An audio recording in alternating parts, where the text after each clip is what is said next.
The LG G2 is the company's latest flagship that's supposed to bring the brand back to the glory days. The smartphone ditched the Optimus moniker, aiming to underline the company's change of strategy. The Koreans have learned their lesson and have understood that it's not simply enough to stick the most powerful chipset and greatest display technology on offer. This time, they have paid proper attention to software and ergonomics. Inside our review unit package, you'll find the usual leaflets, an AC adapter,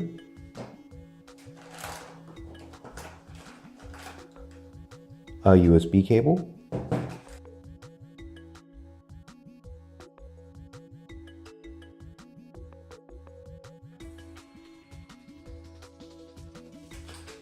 and a one-piece Quad Beats 2 headset with a 3-button remote. The headset is certainly more premium than what you'll find in most of the smartphones on market these days.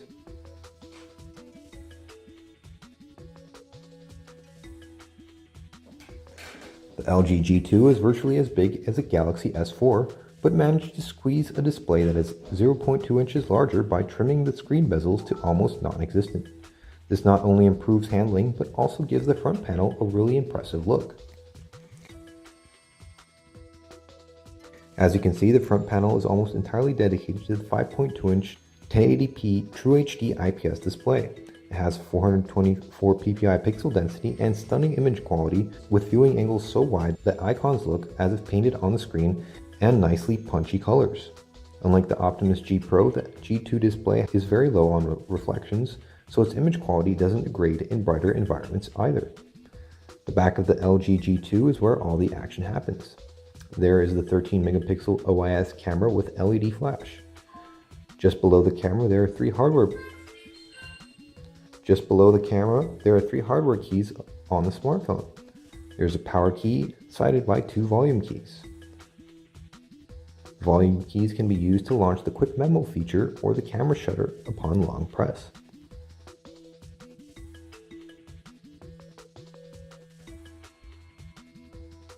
The key in the center also has an LED lit rim that doubles as a notification LED. LG made a big deal out of the key's location. The company has done lots of research and found that the back-mounted buttons allow for a more secure grip and more intuitive operation as they fall directly under your index finger. And we're glad to report that it is not just PR talk. The unorthodox location is really very convenient. It's really one of those cases when we thought, how come no one thought of this earlier?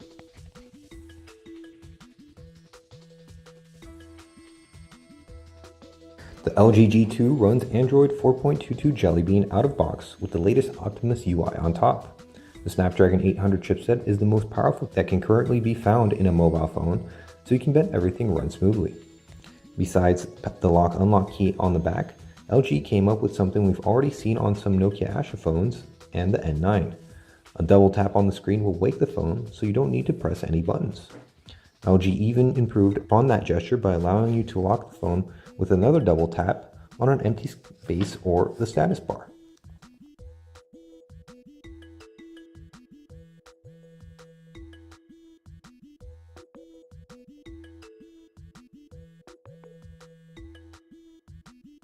There's even a choice between 3 locking animations: fade out, black hole, and the cool retro TV.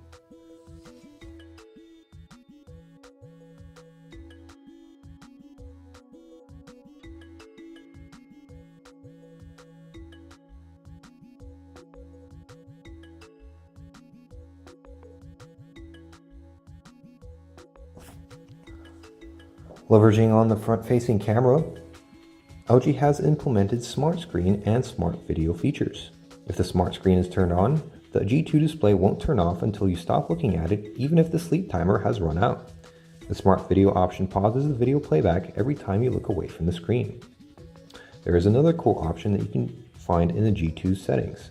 You can configure the vertical button layout, background, and even add a 4th key for either quick memo or notification area toggles.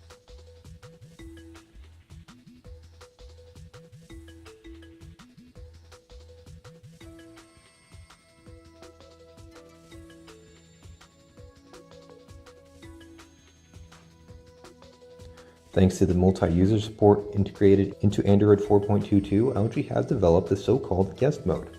It's activated by a specific unlock pattern and unlocks the phone in this mode.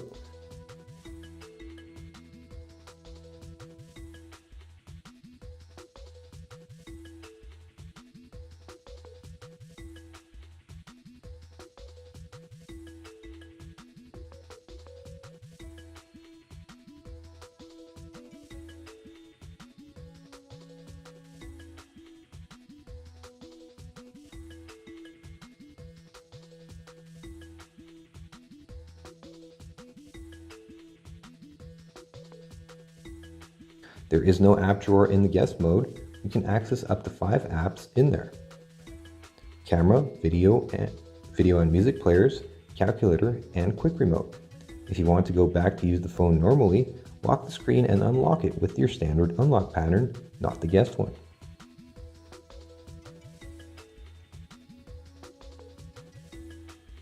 You can launch the quick memo by holding the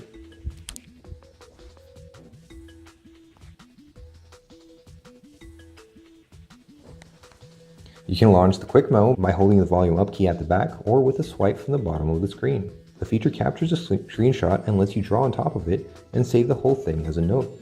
You can even pause what you're doing on the quick memo, use the phone, and then bring it back. It's a nice feature and quite easy to use, even though there is no stylus with the G2. LG Q-Slide multitasking is also on board the G2. It supports up to 2 floating windows. These windows can be resized and made partially transparent, but only 9 apps support Q-Slide mode at the moment. These apps look a lot like the mini apps found in Sony's Xperia flagships. The notification area has configurable toggles on top, along with shortcuts for the Q-Slide apps, and can be configured as you like. The app switcher has a shortcut to the task manager, where you can kill all running apps.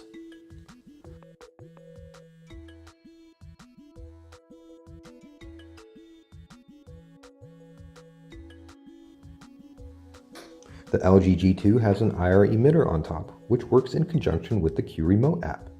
The app supports controlling TVs, set-top boxes, projectors, and even air conditioning units.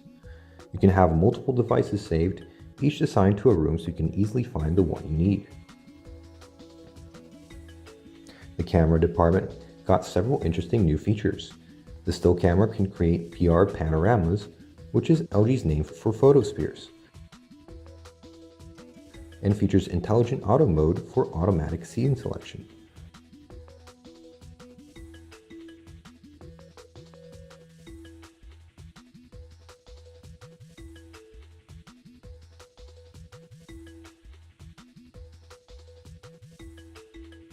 Dual shot is also supported.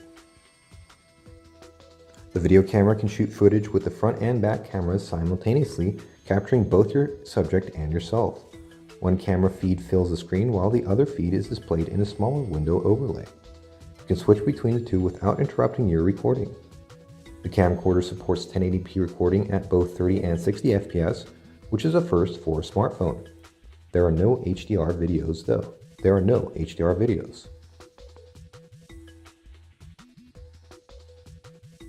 Besides all these cool fidgets, you'll find a familiar Android user interface, home screens with widgets, wallpapers, and even system fonts.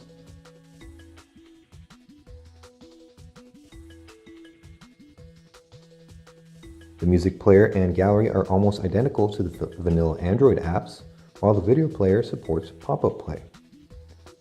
There's also Polaris Viewer 5 pre-installed, but it only supports viewing, and you'll have to pay extra for the editing functionality.